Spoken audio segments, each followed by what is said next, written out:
First, we are making the graham crackers and we're mixing the dry ingredients. 2 cups of einkorn flour.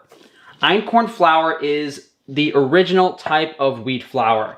It's never been hybridized. It has 14 chromosomes instead of the modern wheat that has 42 chromosomes. This is sprouted so the anti-nutrients are lower, and in general, the mineral content, the vitamin content is higher. That being said, this is still wheat. It still contains gluten. It can be inflammatory if you're not genetically predisposed to handling this type of food.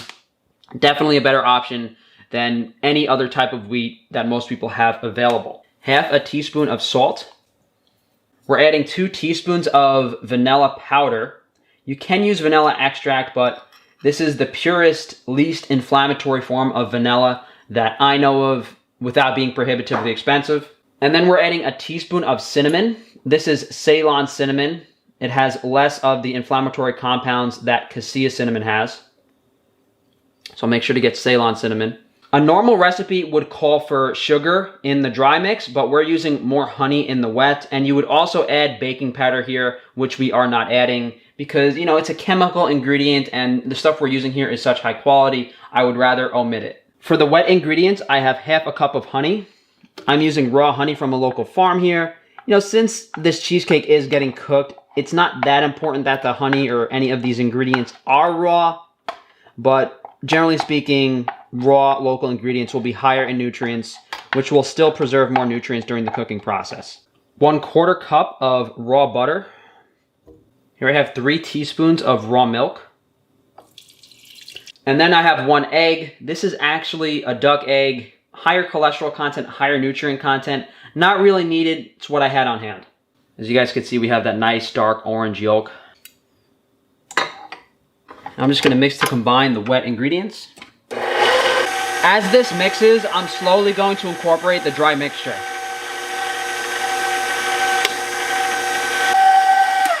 So the dough is a little bit wet. I'm going to add a little bit more flour to tighten it up. So we had 2 cups of flour. I think it needs about 2 1/4.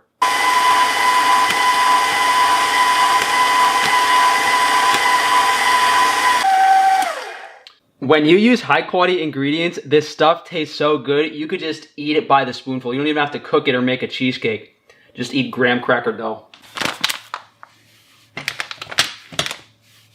This is still a little bit wet for graham cracker. That's why I put so much flour on the counter.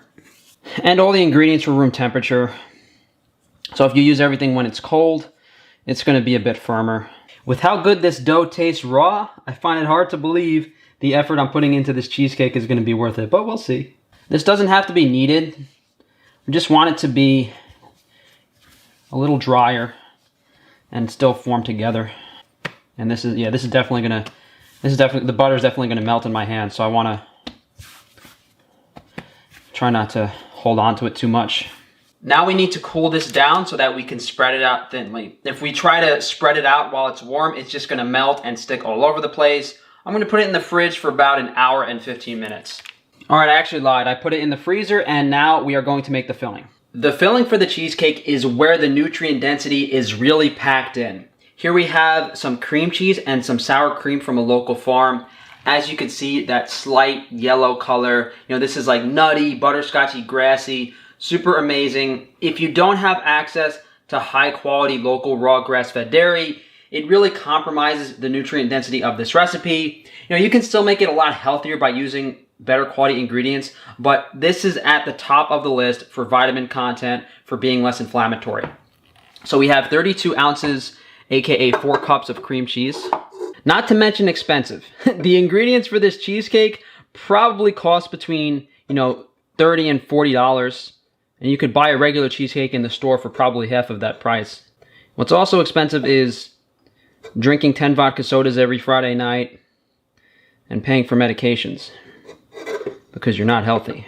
So we got the 4 cups of cream cheese. We want 8 ounces of sour cream. Some recipes use heavy cream instead of sour cream. Some recipes have different ratios as well, but this is the most consistent. 4 parts cream cheese to 1 part sour cream. Now we have 1 cup of raw honey. Most recipes use sugar, so this might make this a bit wet, although I made sure to use a more crystallized raw honey for this part. As you can see, I can barely get it out of the jar. This is like stickier than my hair pomade. I'll put this in my hair. Now we have 6 eggs. These are the duck eggs that I was using earlier. Well, we were supposed to actually cream those in, but too late. About a 1/4 teaspoon of salt. And here we want 4 teaspoons of vanilla powder, aka about $10 worth of vanilla powder. Almost forgot, we have to add a couple tablespoons of flour. Again, if you're raw primal, if you're not using flour, if you're not making the graham cracker crust, you can omit the flour from the filling. But since we're using it, we might as well use it in this too.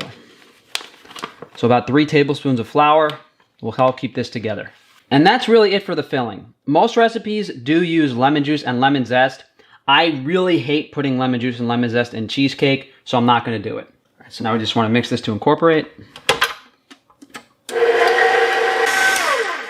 This is a bit wet. That's because the local dairy is not as dry as the store-bought stuff. So we could have probably used egg yolks instead of whole eggs. That's what I think I would have done.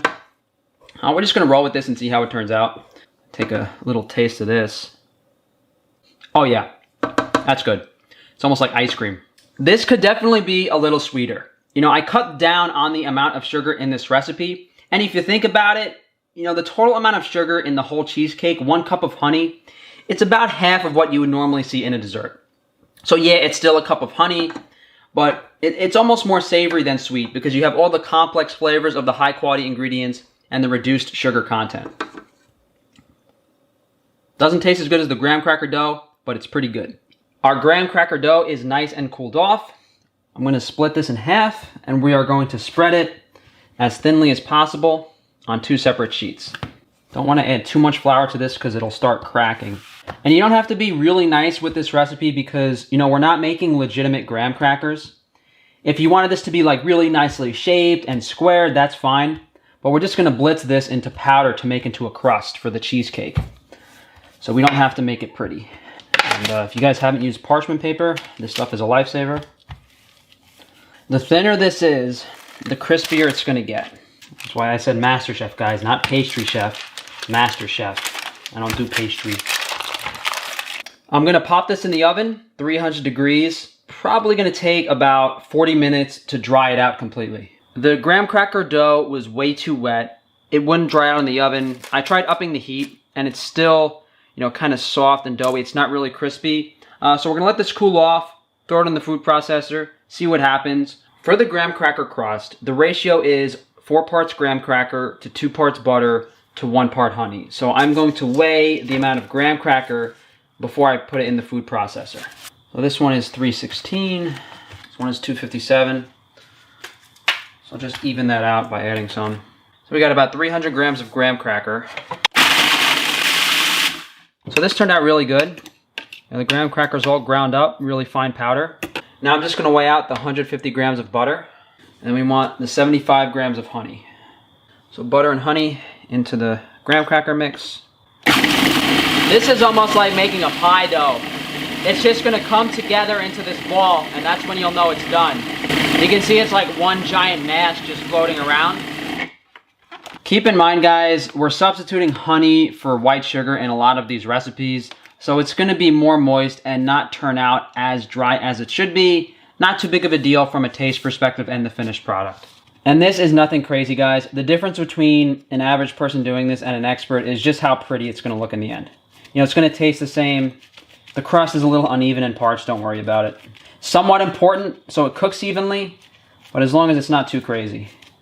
The only thing I would worry about is make sure there's not too much crust in these corners here. That's where it tends to accumulate. And just make sure there's no thin parts near the top, because those will just end up burning.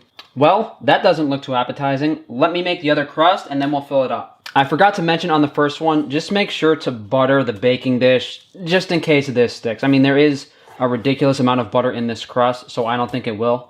Both pie crusts are finished. We have to pre-bake these at 350 degrees for 8 minutes.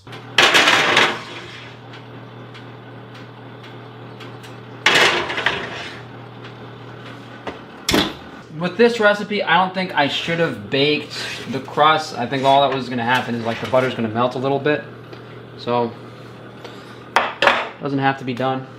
When you bake a cheesecake, it's supposed to be in a water bath. Unfortunately, I can't fit both of these in here. So I'm gonna do a little experiment. We're gonna do one in the water bath, one separately.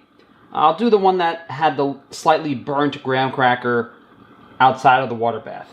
Now I'm just gonna evenly ladle the filling into each of these. Fingers crossed, I think we have enough. Oh man, Frankie boy is on it today. One hell of a job for winging a recipe.